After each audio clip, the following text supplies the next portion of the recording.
Hey guys, today I'm responding to a question from a subscriber about medical tourism in Ecuador and what you can expect. So let's get into it. All right, so welcome to my channel. Today I'm going to share some detailed information on healthcare in Ecuador if you decide to engage in medical tourism there. So, Ecuador is located in South America and it's nestled in the Andes Mountains, very beautiful. Medical tourists often find that their journey doesn't just offer them medical solutions, but also a chance to explore Ecuador's stunning natural beauty and its cultural richness. Now, one of the things that you have to pay attention to with Ecuador is predominantly the major cities, in particular, those like Cuenca, Quito, and Guayaquil, those have excellent medical care. It does vary outside of major cities, and that's common in a number of different countries where you may go. But Ecuador has top notch facilities to highly skilled doctors, and Ecuador also earns its spot as having 20 most efficient healthcare systems in the world. And in the health and health systems ranking of countries worldwide, in 2023, Ecuador was actually rated number 82. And that's not bad at all, honestly. As far as Cuenca, I'm going to talk about Cuenca a little bit more than the others, but it applies to the larger cities. Cuenca's top rated healthcare facilities offer medical procedures at a tenth of the cost of those in the United States. And in Cuenca, many of the doctors have received training in the US. They offer personalized care. Some even make house calls. And something that I really like as a requirement, young doctors who are going through medical school, they are required to spend a year caring for rural folks. That's part of their training. Um, and then Ecuador has well equipped hospitals, a lot of English speaking healthcare professionals, again, in the major cities. If you go to the rural areas, you may not find that so much. But they also have internationally recognized accreditation, which is important for you as a healthcare consumer for quality and safety purposes. So it offers access to excellent and affordable healthcare. Now, some of the specialized procedures procedures that Ecuador is known for include cardiology, cosmetic procedures, dental and eye surgeries, gynecology, neurology, and orthopedic surgery. Okay.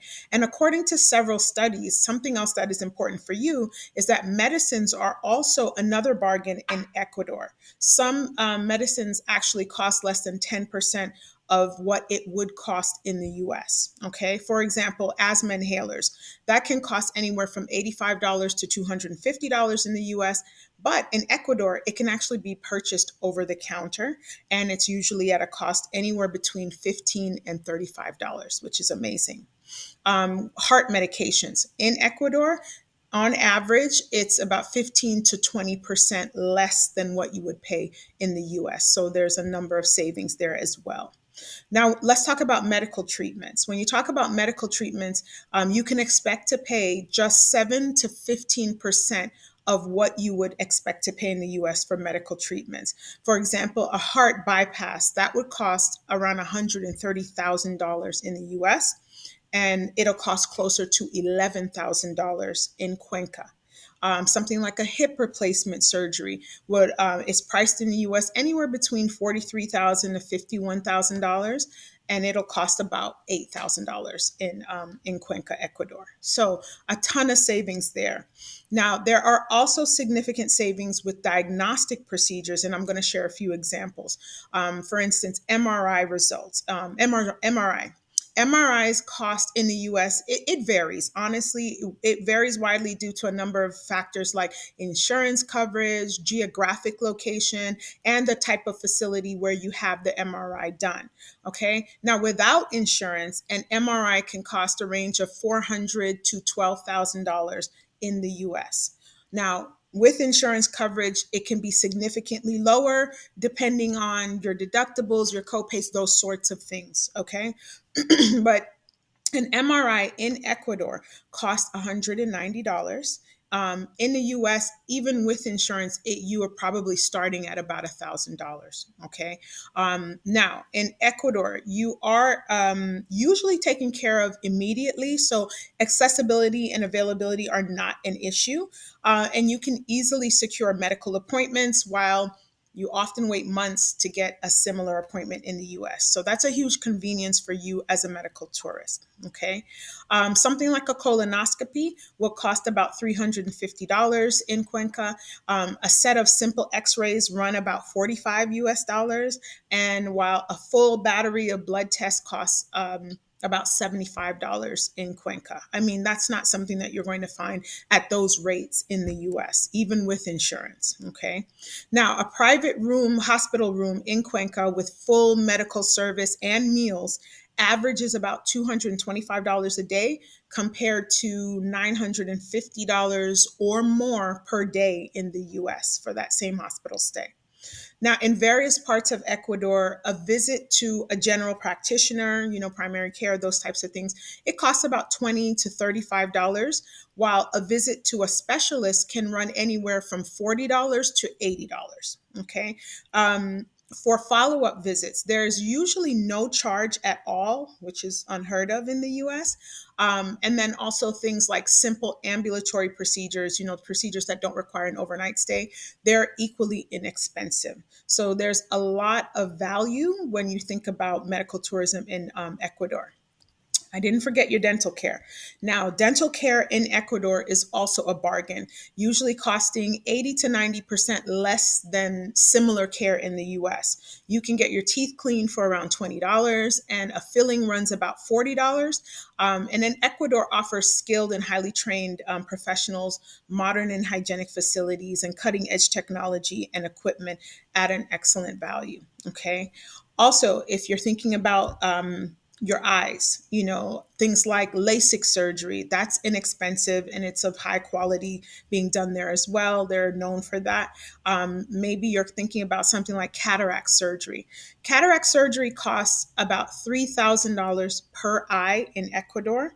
Now, in the US, cataract surgery can cost between $3,500 and $7,000 per eye without insurance. Okay. However, the cost can vary depending on a number of factors. Again, your insurance, the surgical technique, maybe the type of lens that's going to be used, surgical facility, all of those pieces determine in the US how much it will actually cost you without insurance and with insurance, whatever the case. Okay. Now, the cost of the cataract surgery, you may be thinking, wow, it starts at $3,000 in Ecuador and starts at $3,500 in the US. Why would I go? The thing about it is the cost may not differ greatly from the US, but there is no charge for consultations, pre and post procedure, and the follow up visits. There's no charge for that either, or the medications associated specifically with that procedure, which is a bargain. I mean, I don't know where you're going to find that anywhere in the US. Okay. Now, this also holds true for things like obtaining hearing aids. For example, the actual cost of hearing aids may come out to almost exactly the same as you'd pay in the States. However, it is worth it to get them in Ecuador because the consultation, pre setting you up with the actual hearing aid, and then all the follow up appointments are free. Plus, with hearing aids, you get a free supply of batteries for a year. That's not happening in the US, I'm sorry. So that's something to consider. Now, in other situations, the price difference can actually be quite drastic, which is good for you. For example, something like back surgery. Now, you may be quoted a price like $21,000 for back surgery in Florida, where I live. And in Ecuador, that same surgery is actually quoted, and I'm giving you another example, in Quito for $5,000. So it's a huge savings. And, I just want you to consider that cheaper doesn't always equate to being better. So you certainly have to do your research. But these are things that I just wanted to share with you because cost and accessibility usually are the top factors that lead people to medical tourism. Now, I didn't forget your mental health. Mental health is wealth. So, for your mental health, a psychiatrist will charge about $40 to $50 for a half-hour session in Ecuador. And that's amazing compared to the US. I don't think I've ever heard of anything under three figures. And another great feature of medical tourism in Ecuador is when traveling in Ecuador, if there is an emergency, you can go to the local public hospital for treatment and the service is free. Okay. However, You may sometimes be recommended to a private clinic if it's available. Again, public establishments, sometimes they're overburdened and you may want a little bit more personalized treatment, that type of thing. It's not to say that you wouldn't get it at a public hospital, but you have options, is all I'm saying. And going to the public hospital is free for you. Okay. Now, certainly you want to plan ahead if you decide to go. If you're going to Ecuador, start your research on the location of where you're going to have services done, the doctors. Make all your appointments beforehand with plenty of time afterward for follow up visits. Take into account your follow up visits because a lot of times people tend to neglect that or neglect the time needed for that. And they kind of rush back to wherever they were coming from to head home. Okay. Most places will be able to get you in even on short notice. So that's great, but it's better to have a plan. Okay. Especially if your time in Ecuador is short. Now, as far as recovery time, this is where you might want to consider the vacation part or the tourism part of your medical tourism event, right? There are many hotels in Ecuador that offer long term rates and also lots of relaxing and beautiful scenery to enjoy. So you should not have any issues with that.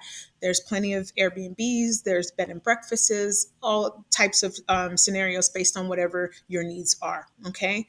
Now, as usual, I encourage you guys to do your own research. The place that I suggest that you begin is checking the Joint Commission International website, and I'll leave the link to their website in the description. But you start there to see if any of the facilities are accredited by them for patient quality and safety, making sure that you feel comfortable going into these facilities. Also, any recommendations are usually pretty easy to find online for professionals, especially professionals in big cities. So you would just search for the kind of doctor you need and the city. Things will come up. Also, look on social media platforms for the countries that you're interested in seeking healthcare or treatment from, and ask for recommendations from the members. People are always happy to share their own experiences. Word of mouth is obviously something that tends to be the best most times. So utilize all your resources and in order to make a more informed decision. Okay. All right. That's it. For more tips, subscribe to my channel and don't forget to like, share, and hit the notification bell so you know when I post new content. Until next time, guys, be well.